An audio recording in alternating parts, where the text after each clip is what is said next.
reviens chez toi, chez toi. Quand tu prends de la hauteur, la vérité te rattrape. Il suffit parfois de quitter la terre pour enfin se rapprocher de soi. Là-haut, au-dessus des nuages, tout ce qu'on fuit au sol remonte doucement. Chez toi, comme si l'altitude dénudait nos âmes. À travers ce hublot, j'ai compris une chose. Ce n'est pas le monde qui manque de lumière, c'est nous qui manquons de hauteur.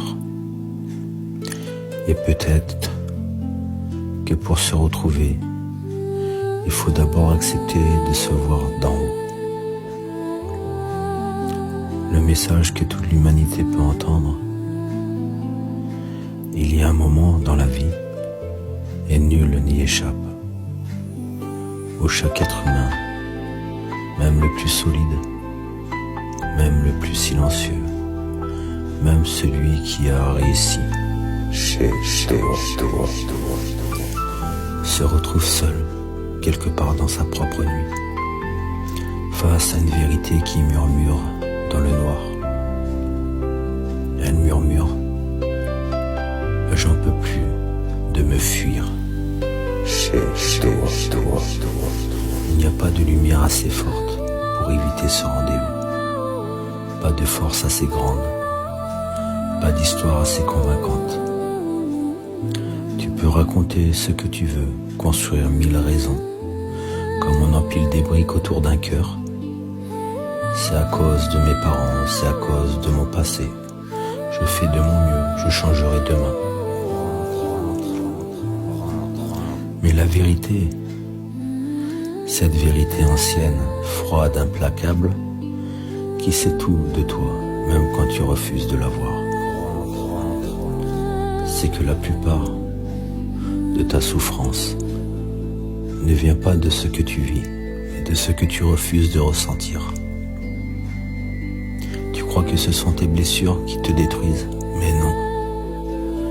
Ce qui te détruit, c'est tout ce que tu mets par-dessus, pour ne pas entendre leur voix, ta force trop forcée qui sonne creux, ta colère qui cache ta peine comme un rideau trop lourd, ton sourire qui ment comme une façade repeinte, tes rôles, tes dépendances, tes filtres, tes identités fabriquées, tes excuses automatiques, tes responsabilités qui t'écrasent comme une montagne, tes nuits où tu tournes en rond, prisonnier de pensées qui ne dorment jamais, tes journées où tu n'existes plus, juste un automate qui respire encore. Tu peux tomber, tu peux décevoir, tu peux être fragile et tu ne le veux plus. Alors tu deviens acteur de ta propre vie. Tu portes ton personnage comme une seconde peau. Tu montres la lumière au monde. Et tu caches l'ombre qui hurle en silence. C'est toi contre toi. La version que tu veux devenir contre celle que tu ne supportes plus. Et c'est là que la chute commence. Car plus tu te fuis, plus tu te perds, plus tu te perds, plus tu répètes, plus tu souffres. Et plus tu souffres, plus tu veux te couper de toi-même. Un écran, une drogue, une relation vide, une religion rassurante, une règle, un dogme, un rôle, une chirurgie qui remodèle l'extérieur, mais laisse le dedans intact. Un rêve toujours repoussé, jamais attrapé. Seulement, il existe une fuite encore plus silencieuse, plus dangereuse, plus invisible. Des gens qui ne se détruisent pas, mais qui s'éteignent, comme des braises qui se couvrent de cendres, en continuant de chauffer les autres.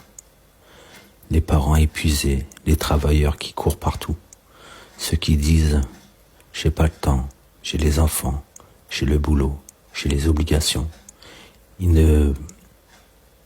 Ils ne boivent pas, ils ne fument pas, ils ne détruisent personne.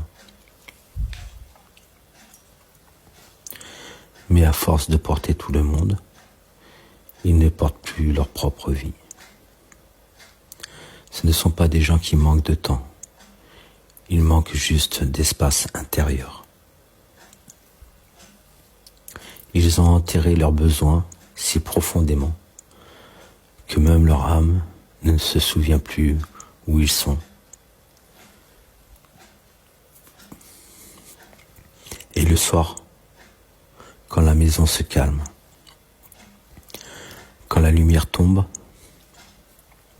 quand le monde se tait, juste assez pour entendre leurs pensées, une phrase revient comme un souffle retenu trop longtemps. Je suis fatigué de vivre comme ça. Pas fatigué de vivre, fatigué de ne jamais vivre pour eux. Tu vois que tu t'autodétruis.